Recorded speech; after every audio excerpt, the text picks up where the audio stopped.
Hello and welcome back. So yesterday, I didn't do any physics stuff, and I didn't record anything. The reason why is because I upgraded to 2019.3 beta. This is because I was watching the Unite keynote, and they announced some new things with ECS, only available in 2019.3. I think it's only available on 20.3 beta. So I decided to upgrade. So that took a while to upgrade, and I finally got it to work. Now, some extra benefits from upgrading is also the particle system. In 2019.3 beta, you can use the job system with the particle system. That's why more effects, more stuff everywhere. However, I've noticed that it crashes from time to time. Just the editor, not the games, I hope. But I was able to copy everything over from my other project. And yeah, I guess we're going to use 0.3 beta and upgrade every time it updates. Because I'm also hoping to try out their new features that comes out after Unite Copenhagen. Like, there was this feature where you can change the whole world live online, and you can actually see all the ECS objects in like its own window. So, and modify it live also. Like with normal game objects, you can modify the components. And I really can't wait for that update and the samples that are going to come out. So that's what I did yesterday instead of doing physics. But now we're going to learn about the most important physics thing probably for VR, the joints. Because this is how we'll be able to hit stuff and not go through geometry, pretty much. And we can make some interesting real world feeling mechanics, I guess, like hitting a desk, just hitting stuff in general, I guess. Pretty much to have the feeling that you're not a ghost. Because in VR games, most of them, you can just go through anything, put your head through anything. So hopefully, by learning joints, we'll be able to increase immersion in VR. So let's get started, I guess. I'm also watching Food Wars in the background, so that's why I might get distracted at points. Because the new season is coming out soon, I'm pretty sure. I think it's the coming season. Anyways, physics. Let's do it. So I see this equals and the arrow a lot, so I should probably search up what that is. I've just been using it without really knowing what it does. So this is what lambda is. Forgot to start the timer, so 10 minutes have just passed.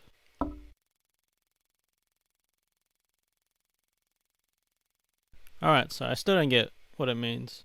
All I know is that it's giving it a value somehow, in a different way. Don't know why you can't just use equals. So why doesn't this work anymore? So the physics libraries in the newer Unity physics, they're slightly different. That's why right now I'm trying to compare where the joints are. Yeah, I just found it. So I think the examples are actually different to the latest one. No, they seem the same.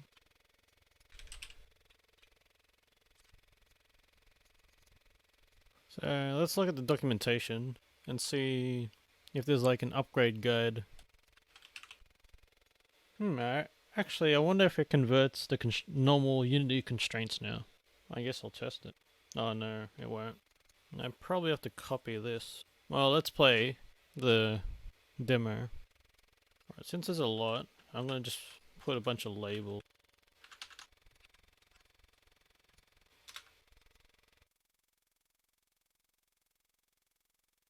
I haven't done too many UIs, so I don't know if this is the best way to label multiple objects. So I guess prismatic is what we would use for buttons, since it's just a linear movement. So what's the difference between a dynamic pair and a chain? Maybe that's just different implementation. Free hinge, limited hinge. This is what we'll use for a door. Oh yeah, we'll probably use prismatic also for guns, when you reload guns.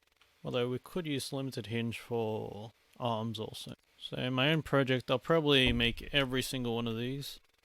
Maybe I should make some nunchuck with these physics. I should have been looking at the scene view.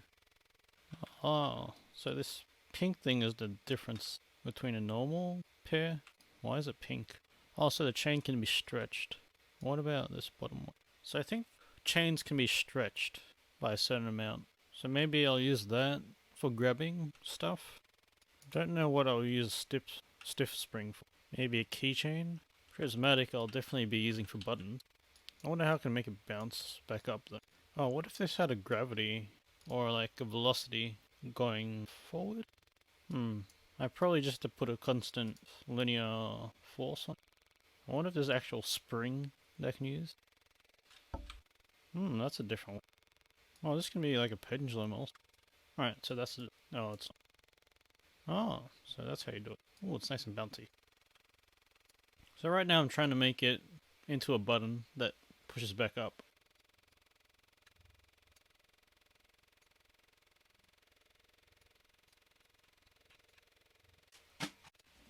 So I'm trying to figure out why it's not pushing back. Maybe you can't do a spring effect. You probably have to just put some gravity, velocity.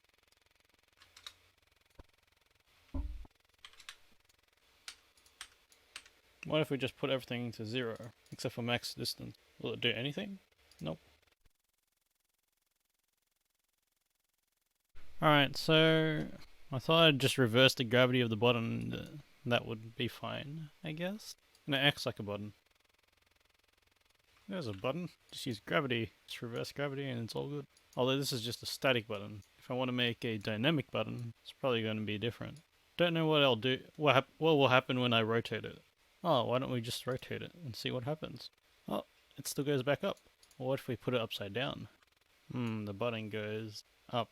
So I probably have to make a script where... I probably shouldn't reverse... I should just use linear velocity if I'm using a script. I was just trying to figure out a way to do it without adding my own script. So if I were going to do a static button, I'll just use gravity. But if I'm doing a dynamic button, I probably have to use my own script to increase the velocity, the linear velocity. What if I change the center of mass to be -1? Actually, that wouldn't work either. Well, we'll just leave it as before, and we'll just use gravity to deal with it instead of linear velocity. And then we could just put a trigger box on the bottom, like right below it. There's just a trigger, and once this collides, it will be activated. Or maybe it'll be better just to check the position. Maybe it'll just be easier to put a trigger instead of checking position. Alright, now that we messed around with that, we're going to look at how to actually implement them. Oh wait, maybe we should look at this. Because I remember these are locked to one axis. So I could also use this. It doesn't even have to be XYZ, it can be an angle. So there's a limited degrees of freedom.